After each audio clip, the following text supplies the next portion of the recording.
liboso na bino eza grâce nzambe asali biso naza spécial te koleka bino eza juste grâce oyo nzambe apesi biso yango mpe tolingi kokabola na bino.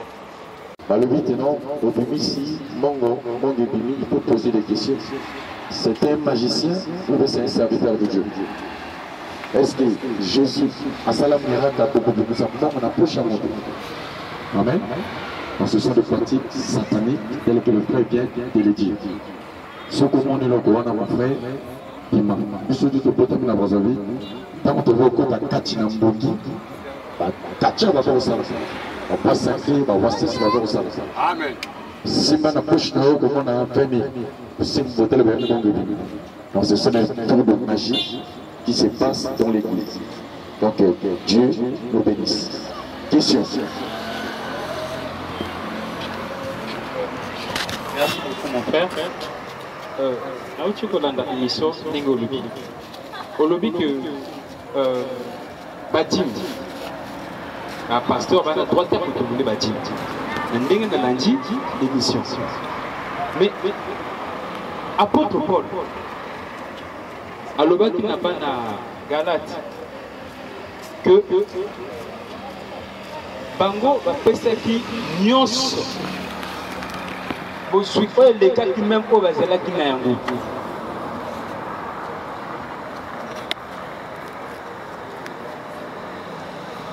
Et la Bible aussi dit que Dieu a lobby que vous me montez n'a pas dit et n'a pas offrande. Et alors, il y a lobby que ça bien été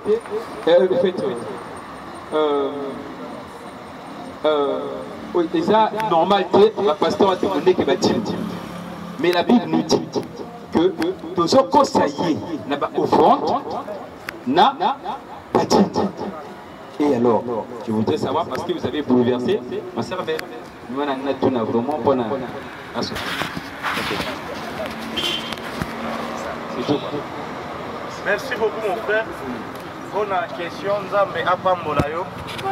Je crois que Bandeko Bazalaki hier baza déjà la réponse à la question na yo, mais je suis dans l'obligation parce que il ronde to lingi eza yango yo de konyoso azala na compréhension connaissance exacte ya maloba na nzambe. Donc je suis obligé, bien que j'avais répondu hier par la grâce de Dieu na question wana ya kozongela ngo lisusu pona kosunga non seulement compréhension na yo même pe ya bandeko mususu o tozalaki na bango hier. Question na yo par rapport ya dit oyoki yango na mateya o na tei sur la croix. Na lobi que ba pasteur oyo baza kozongisa biso na pratique ya dim sous la loi baza ko nier œuvre ya croix parce que Christ a accompli ça qui déjà. Dim eza biblique. Makamonyo so lobi wana nzamba lobi bozoko sanga c'est biblique. Et passage chéri ya badimovore permettre nga pona le mot ba pasteur baliaka digne. Ezalaka Malachie chapitre 3 verset 10. Nasotara yango te. Bible ezobisa biso apporter dans la maison du trésor les offrandes, les dîmes, mettez-moi de sorte à l'épreuve, ainsi de suite. Bandeko bazalaki na tongo d'enseignement. Par la grâce de Dieu, j'ai enseigné sur la maison de Dieu. Ils ont compris qu'aujourd'hui la maison de Dieu n'est pas physique. C'est-à-dire qu'ils ont construit na brique. Maison ya Nzambe yemoko azako tongango, on avait enseigné sur ça le matin. Ceux qui ont la même la clé USB, demain tu peux passer ici aux émissions enseignement gratuitement. Alors, dans la Bible, Nemo Lobby osa na confusion, c'est parce que le pasteur va enseigner biso mabe pour na ba intérêt à mabumu na bango. Tu peux ouvrir ta Bible ce que zate natangisa et pananga pour ton information. Sous la loi de Moïse, il y avait 4 sortes de dîmes. Première sorte, il y a dîmes tozomona yango na Deutéronome chapitre 14 verset 22, tu peux vérifier ce que dans la Bible était aux yeux au Yanga.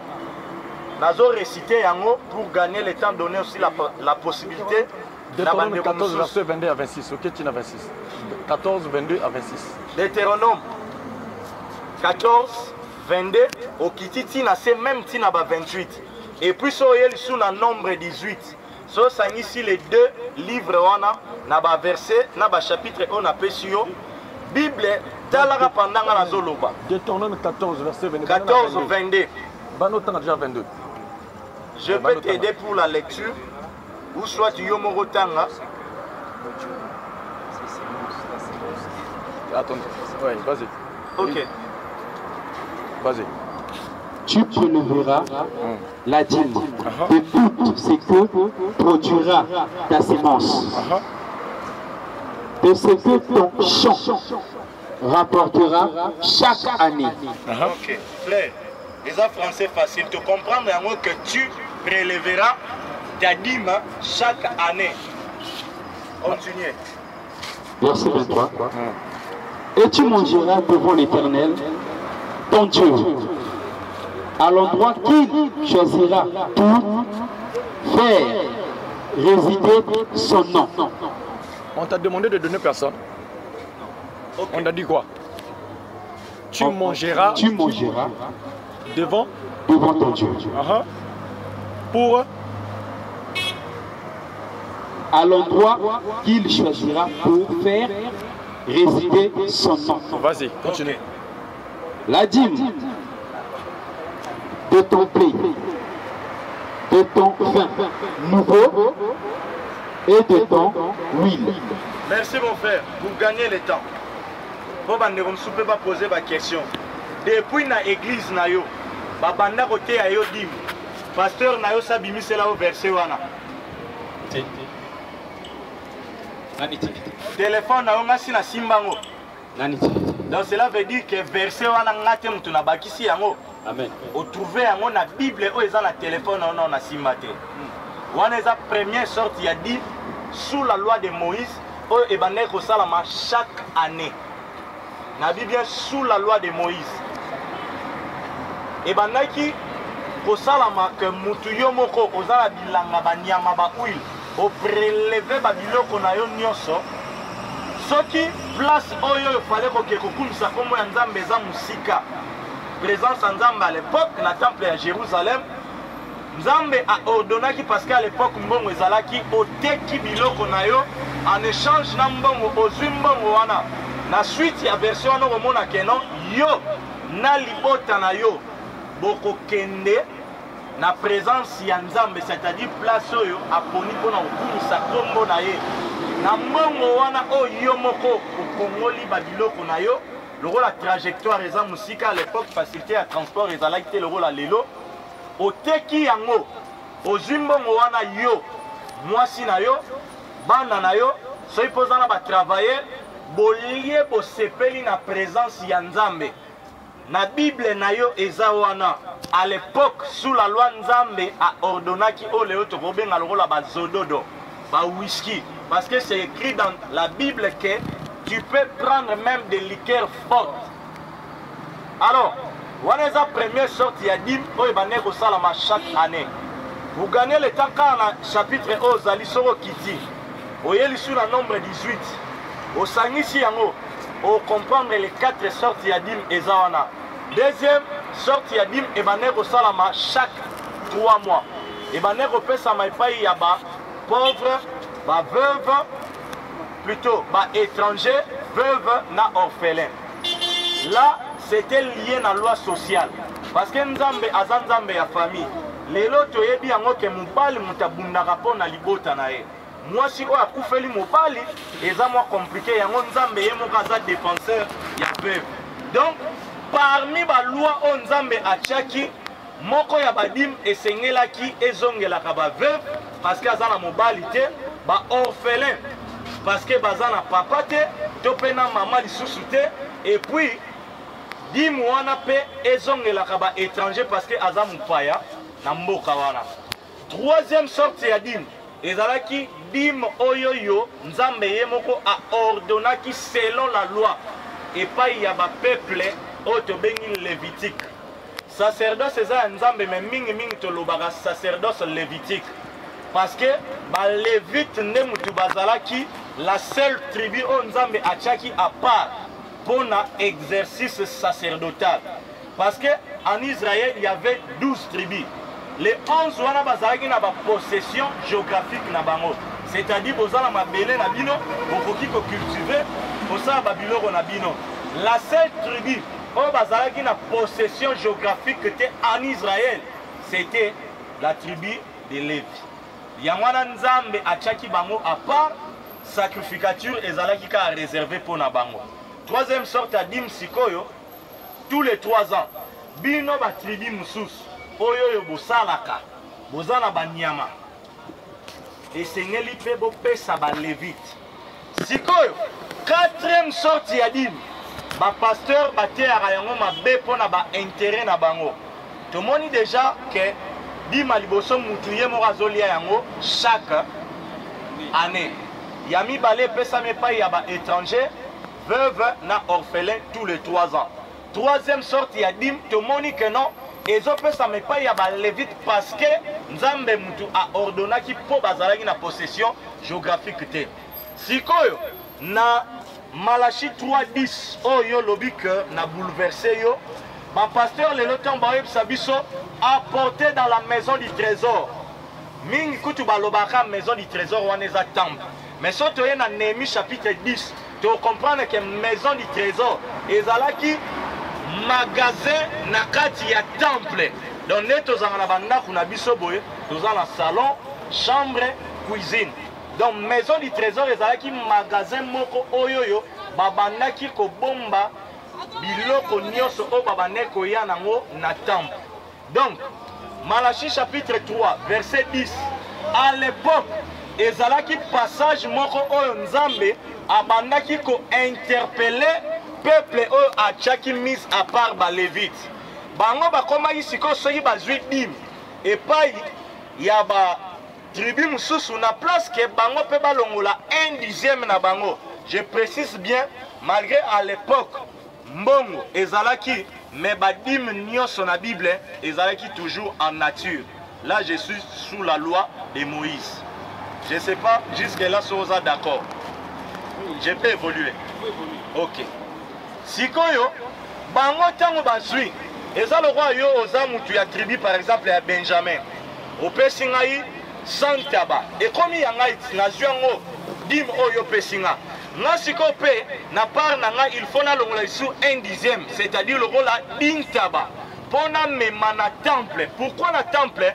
Parce que parmi ba lévites ezalaki na descendance ya Aaron oyo bazalaki na kati ya sacrificature. À l'époque, je crois que toyebi yango que avant Yesu aya batu babaneko nyokwama osali lisumu yaka na nyama na temple ba égorger ye.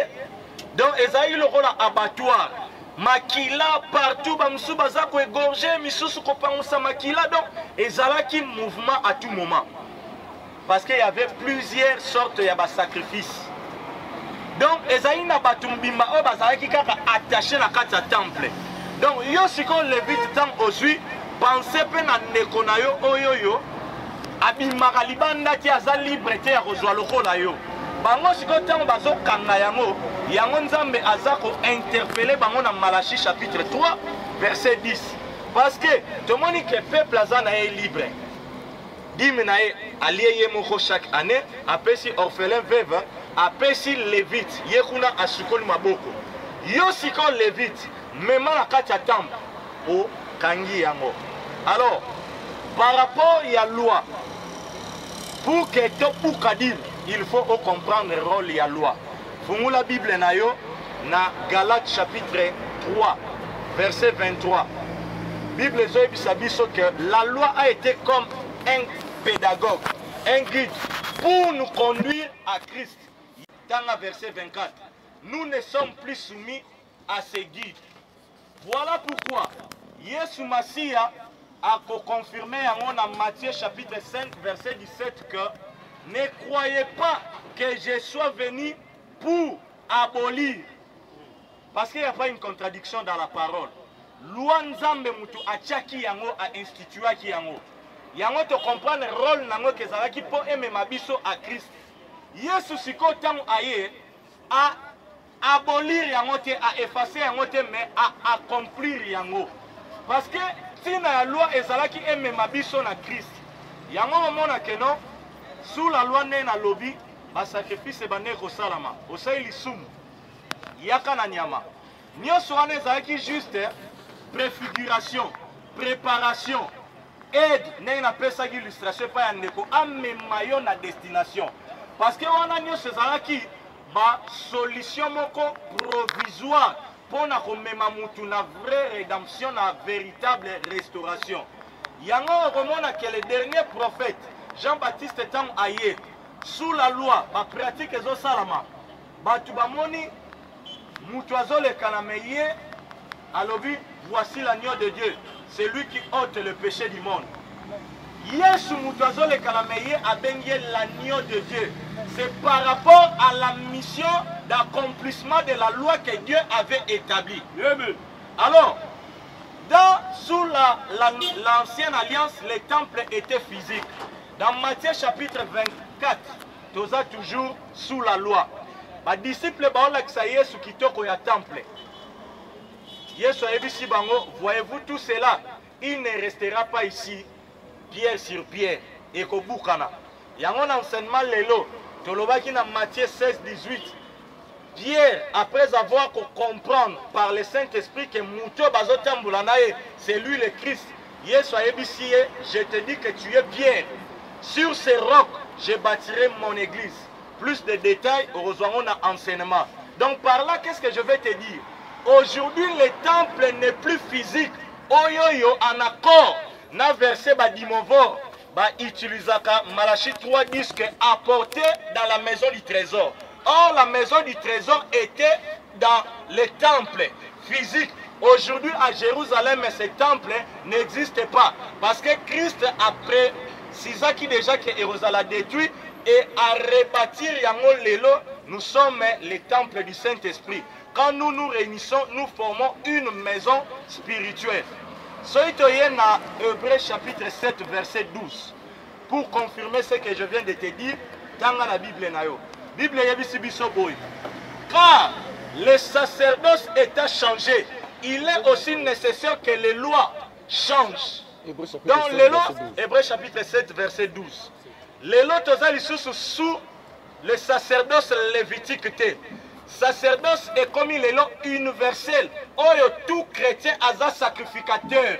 Aza la poste à koyako le pas ya mutu moko te comme à l'époque pour que a plaider et pas naye et pas yanzam. Nous avons le véritable souverain sacrificateur, le seul intercesseur, c'est Jésus-Christ de Nazareth. Amen. Suite ya makamwana nyoso, yango lelo tolobi que non, la dîme n'est plus d'actualité. Pourquoi? En accord avec Ephésiens chapitre 2, 20, on appelle ça qui Bible sabiso que vous êtes édifiés sur le fondement des apôtres, Jésus-Christ étant la pierre angulaire.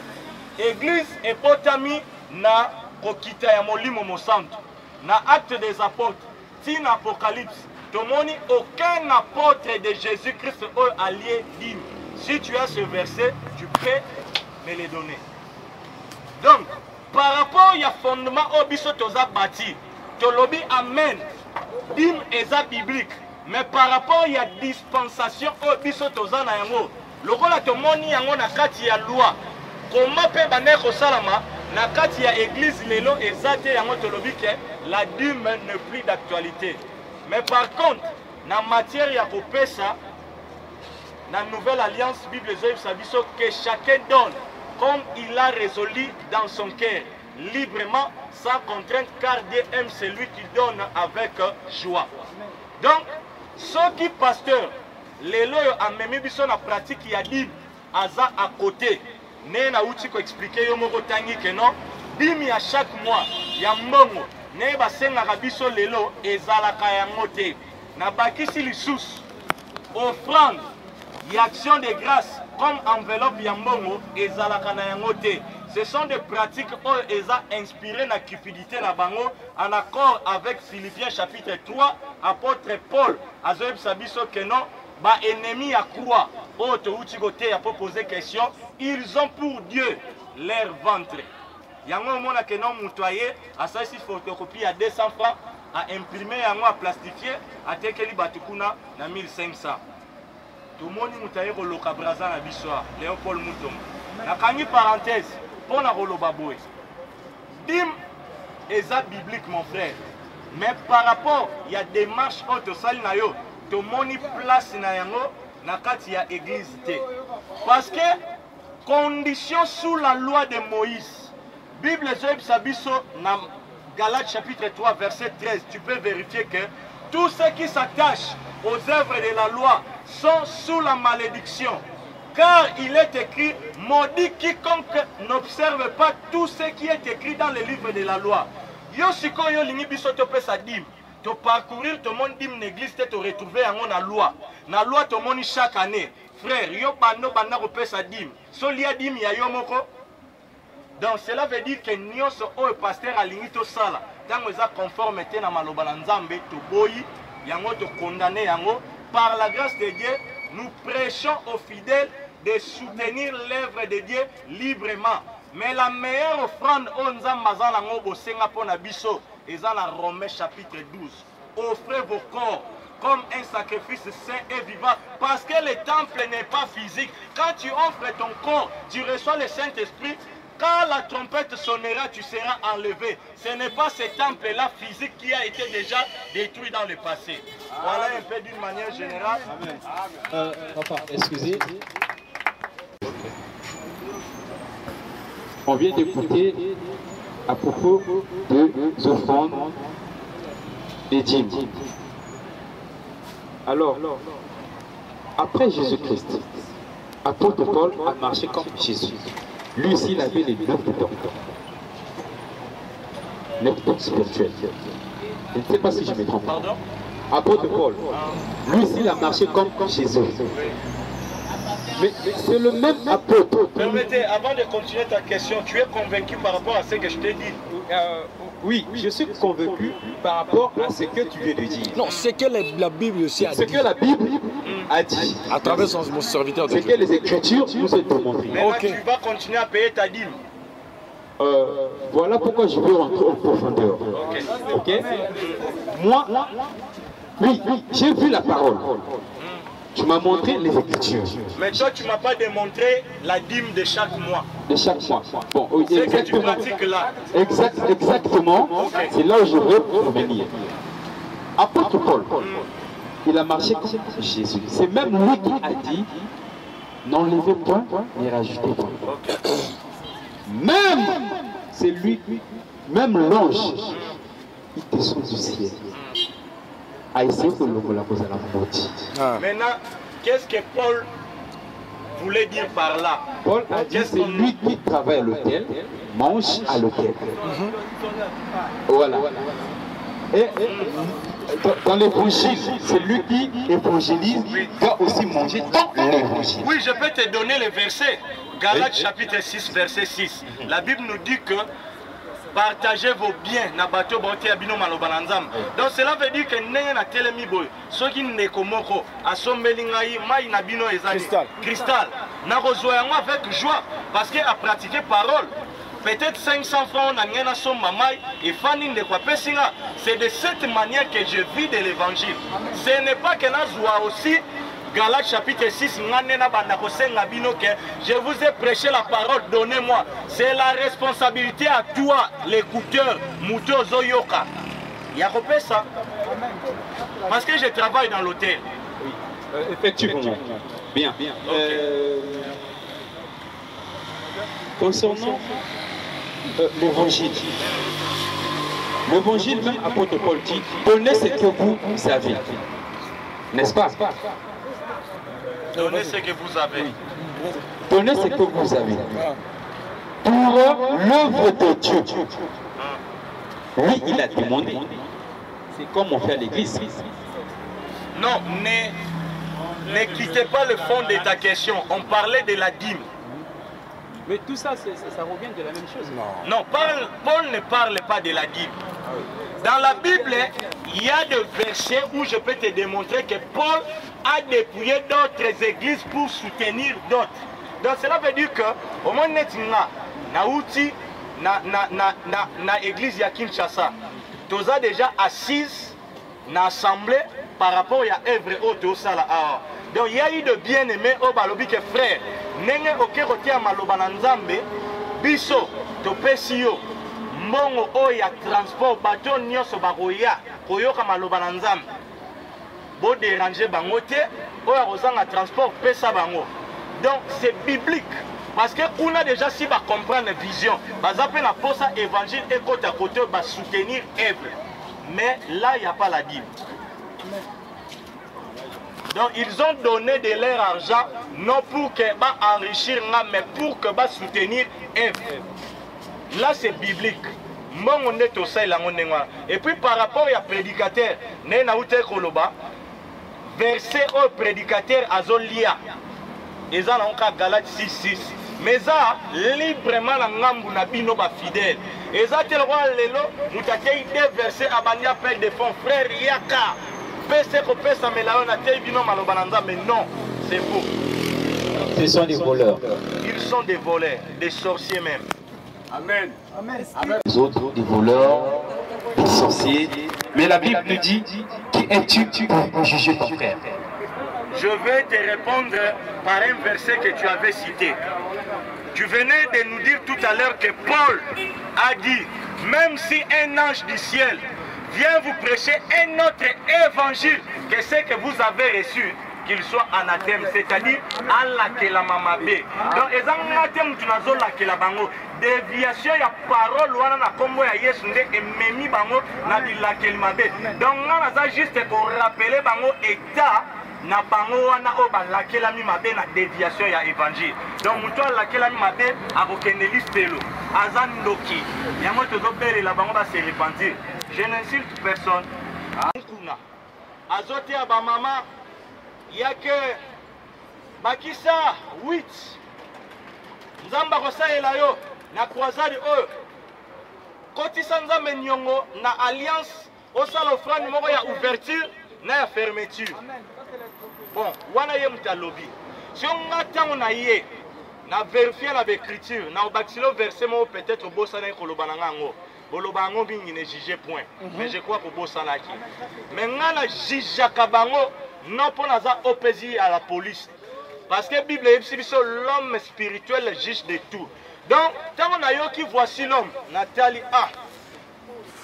Est-ce qu'il y a Corinthe, Philippe Asali Sagibat, au fan il y a fermeture, tu as ouverture. Non. Cela veut dire que Aza Moïb. Est-ce qu'il y a fini? Donc, jugement n'a juste maté na discerner à la lumière des Écritures. En accord, on a verset clé na bisotoche na Ephésiens pour na que non, te condamner cupidité, ba œuvre infructueuse na pour que peuple aza la séduite. Kobo sa atena e bandeli na ebisagi ndeko kuna que non. Et loko ezo sala ba chrétien les lotos à la emporter parce que tozo posana. Et loko yeso ebisa biso na Matthieu 24 chapitre 4. Ezaki loko la ba avertissement moko ya départ na ye. Tant azo promettre que na ke ko bomisela bino sika na zo ya. Mais prenez garde que personne ne vous séduise. La meilleure façon pour un chrétien il y a qu'on veiller pour ne pas tomber dans le piège de l'ennemi, c'est de ramener tout ce que ton dad te prêche à la lumière des Écritures. Ce qui est correcté en matière à mon, aza mouyid. Ce qui est bimsabatumi selekete et comme coutume, aza occultiste, sorcier. Il n'est pas différent de Edingwe ou Azarana Kinshasa. Amen. La Bible dit, maintenant ce que je vous dis. Je n'ai pas avoir de relation avec quelqu'un qui se nomme frère. Il est un petit idolâtre, outragé, ravisseux. Qui pite. Ne pas même pas manger avec cet homme. Quelle leçon t-il de juger ce qui est dit dehors? Nous les chrétiens, on n'a pas le droit de juger Rouéra, JP et femmes qui font la prostituée. On n'a pas le droit de juger. Mais la Bible dit, savez-vous pas que ce qui dit dedans, vous avez à juger? ôter le méchant au milieu de vous. Comment ôter un méchant au milieu de vous? Par les Écritures. Amen. Quand on dit que c'est donc c'est un sorcier, quand tu prends la ligne de Jean 8, Jean chapitre 8, verset 43, la Bible dit, pourquoi vous ne comprenez pas ma langage? Pendant ce temps, vous pouvez écouter ma parole. Parce que vous avez votre père, les diables. Donc ce n'est pas le frère qui a insulté. Même Jésus lui-même, il a dit que non, vous avez votre père, les diables. Donc ce sont des fils du diable. Il fait des choses comme ça. Amen. Que Dieu te bénisse. Question. Bonsoir. Bon, là, maintenant, dans la dernière émission, à l'obéissance aussi, comme la délivrance. Le frère est maintenant, à l'obéissance, pour la délivrance, dengue, nema, alongoli veste nae, atazwa kosimba, azopika. Nazongi na Bible. Bible est surtout moi la masse moko on a kotramakila pendant 12 ans. Alongo jusqu'à ndako na ye, alobi soki na simbika ka elamba na Yesu. Na kopika. Bon, tant aye asimbika ka elamba Yesu. Yesu même a tourné, alobi qui m'a touché. Atazala ki beli. Après Yesu a baluki, moi la masse na simbi. Bon, ce qu'on a une autre question, ndenge nema alongola ki chemise ne veste ne motoye asimbi abiki. Ezali délivrance ou eza mabe ou eza casse na Bible. Deuxième question, Jésus Christ à la Bible. Ceux qui vous ont kondima, vous ont la capacité à kolongola montagne jusque pourquoi quand même na fait. Parce que Jésus est dans le bien. Score tant on nema alongoli chemise ne atie pour que mon doigt à Simba, Abika. Et ça m'a bé ou et ça m'a scellé la Bible ou à sceller la Bible. Question de merci. Merci beaucoup mon frère. Encore répondu. Bon à Motuna Nayo sur le miracle. Bon, l'un comment va tunaki?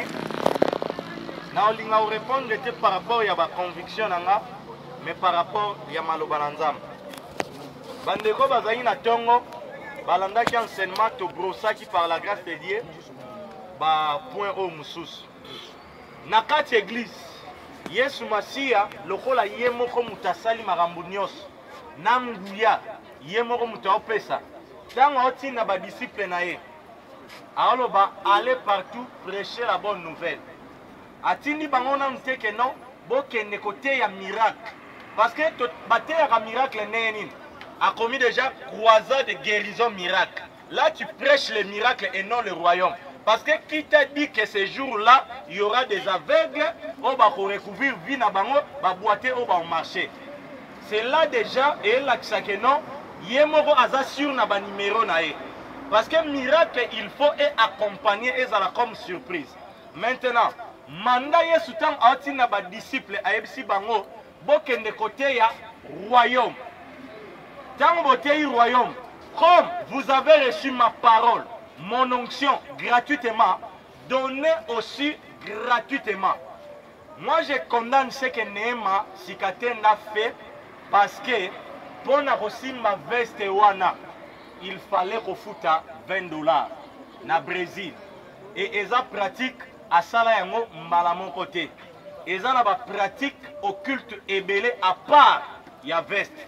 Donc, nazui ensemble ya ba pratique nae na particularisé kaka oyo poser question na ya veste à la lumière des écritures. Na moni que y a aucun service, il y a délivrance, il y a guérison, il y a prière et zala en échange na mbongo. Yangwana na juger, na discerner, na condamner yango que eza ya nzambe te. Amen. Est-ce que Jésus a sengaki mosu wana kosimela mana? Asenga kiango? Ok. Attendez, s'il vous plaît, s'il vous plaît. Jésus a zo tambola na kati ya bato. Mon frère, faut bien lire la Bible. Azela, azo tambola. Moi na moi si ana fuwa na ye alobi te non soka na simbika ya lambo na salini na biki. Nema alongoli na ndako na ye alobi elamba nanga oyo a présenté Jésus, a présenté l'amba. A présenté l'amba. Mais il y a deux questions.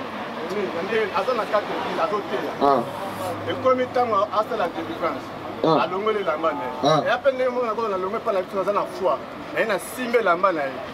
Enfin, il ne faut pas marcher dans la distraction. On lobby que non, on peut payer dans cette église. Regardez bien Jésus lobby.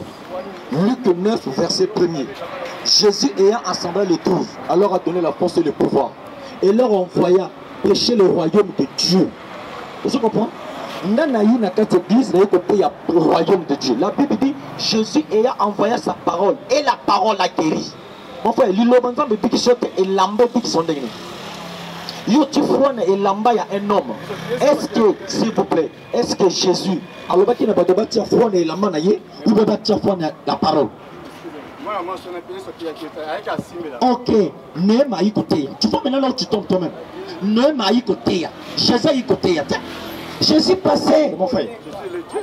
Mais oui, il est 100% Dieu, 100% homme. Nase na mukila boko sala service ya o na ya nzambe. Mais non, nema na mukili oyo azo sala une seule service ya Jésus-Christ de Nazareth. Est-ce que Jésus parmi les apôtres, et ça n'a apôtre sala qui service la malo bité bon na six côté hein. Maintenant je vais faire le service. Mon père, qu'est-ce que tu as après méditer yango, après préparer yango. Qu'est-ce que tu peux le service? Bon, pesa frère micro, pesa un micro. Frère, tozo sala théâtre traité. Tozo loba, tozo ko imposer binoté.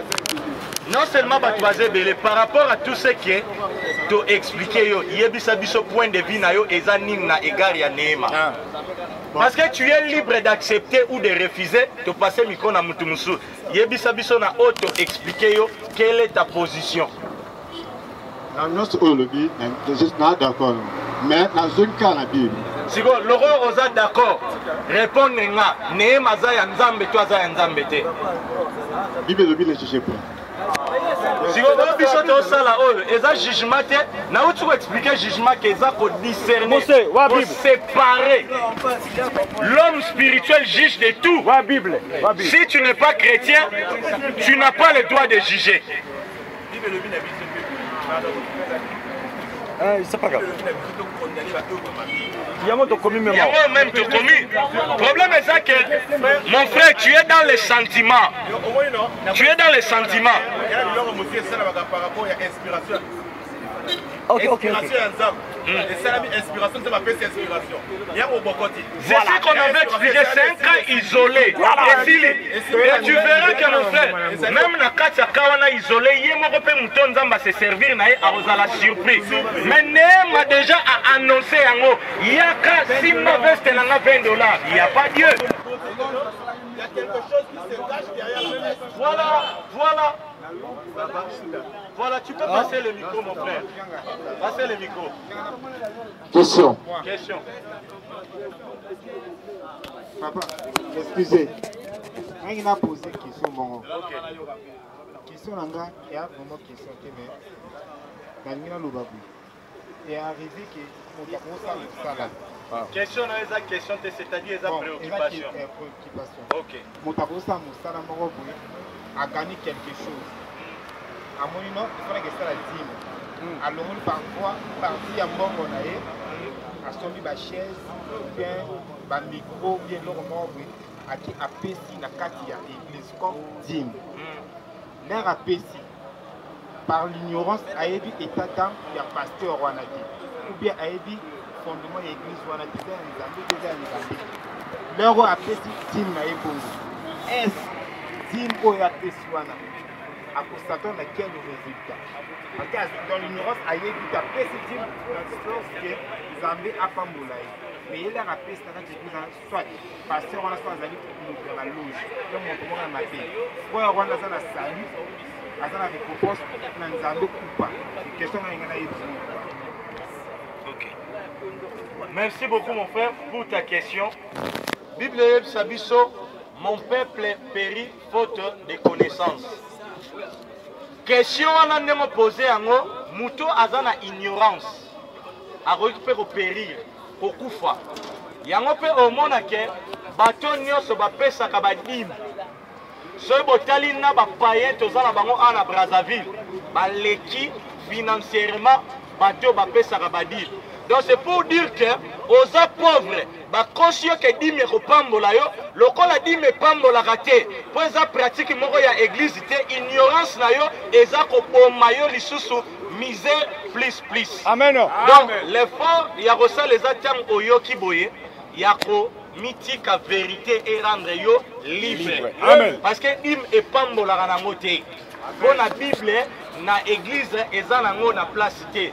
Ezalaki likambo ya loi eleka abuo kia na Genèse chapitre 14 Abraham asalaka yango une seule fois na Melchisedec ikangama, et puis il y avait des actes prophétiques na kati en rapport na croix ya Jésus-Christ. Yango na effort tozoyebisa na biso nyonso eza que même ata so toyaka kolandaka bemission boye ezalaka te lokola mwa distraction moko boye na établissement wana batiaka bemission bafrère moko bapupulaka fort babangaka te. Oui, biso toepate yo, mais c'est une richesse oyoyo que soki osaisir yango te tu finiras parfois en enfer, parce que ignorance ebomaka non seulement en matière ya dîme. Yango zomona lelo bapasteur mikolo ezoya tokotia émission moko sur Dieu m'a dit aoyebisa yo ke non mwasa libala mobali na yo ayeba compte eza na banque na yo te ngai père spirituel na yo olobi amen. Il y a beaucoup de choses oyo ezosalama lelo à cause ya ignorance. Bamama bapapa bajeune tozondima yango parce que tosali plus confiance na barévélation ya badadi ke na simplicité oyo eza na maloba na Nzambe. Yango tozoloba toute pratique, toute prophétie, toute révélation vérifier yango na ba écriture. Ceux qui sont conformes olobi amen. Ceux qui sont conformes te on pratique yango te. Ata ye na ba garde corps ya minene ne to moni mutombo ye koloka braza. Eza la manière des hommes. Eza à la manière des hommes, mais devant Dieu eza mise en pratique ya maloba na Nzambe. Parce que dans cet état là soki akufi place na ye eza lifelo. Alors ngana yo lokola tozoyoka tomikosa na influence ya grandeur ya kibomoto te, mais par contre toluka tozala conforme na maloba na Nzambe pour que tozala sauver. N'oubliez pas, la Bible nous dit que vous avez été rachetés à un grand prix. Ne devenez pas esclaves des hommes. Cela veut dire que ceux qui ont l'inkotanga maloba na Nzambe te otika la esclave mundimi ya pasteur na yo nyonso ye akoloba amen.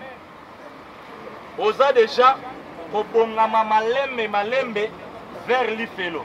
Donc moment yango yo tango toza en vie luka somba Bible tanga maloba na Nzambe tambola na sanctification tika kindoki tika mibali ya batu tika kolangwa masanga parce que Jésus-Christ revient. Oyo oyo yoki na pokwa lelo ata okangi elongi na yo, mais lokolo yoki jugement ebandi likolo na yo. Amen. Un jour le Seigneur te dira place o banga kosala ekobo kolangwa masanga maloba na Nzambe landaka yo yo trouvera plaisir na vie wana kende na lifelo place ebongisama mpona Satan na badémon na ye. Voilà pourquoi ba moment ya boye eza spectacle moko te lokola toye kotala match ya Renaissance, mais ce sont des moments ya jugement. Jugement ezalaka mpona kodélibérer na condamnation. Donc ceux qui oyoki ondimi oza sauvé, mais ceux qui oyoki oboyi oza condamné. Amen. Yango biso te présenter parole te reforcer yo te apprendre ou à laisser. Gloire à Jésus. Question. Ok, t'es que papa. Bon, merci frère Nandenge pour Peshingai parole. Na commission Zab parce que biso tozali na kati ya ba situation moko ya incompréhension ya makasi. Vraiment, est-ce que na ndenge biso bato to débrouiller bien okoma na ndako ya Nzambe ba dimanche ba jour oyo ye moko a disposer le temps? est-ce que, frère, nous pouvons aller un peu mieux édifier pour la Bible? Bon, est-ce que na ndoto tola tosogo la lipongi des fois oloti di kambo moko ya bizarre ou bien bakabelio eloko moko na butu, est-ce que ndoto wana ezalaka ya bien ou ya mabe?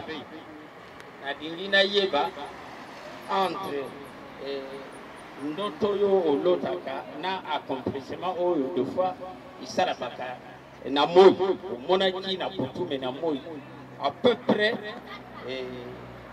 kukutana na sujet moko ikohabite na ndoto oyo osalaki. Est-ce que wana ezali ya bien ou ya mabe? Frère yo moto ali ye na habilité opesa ngai na lumière na place wana.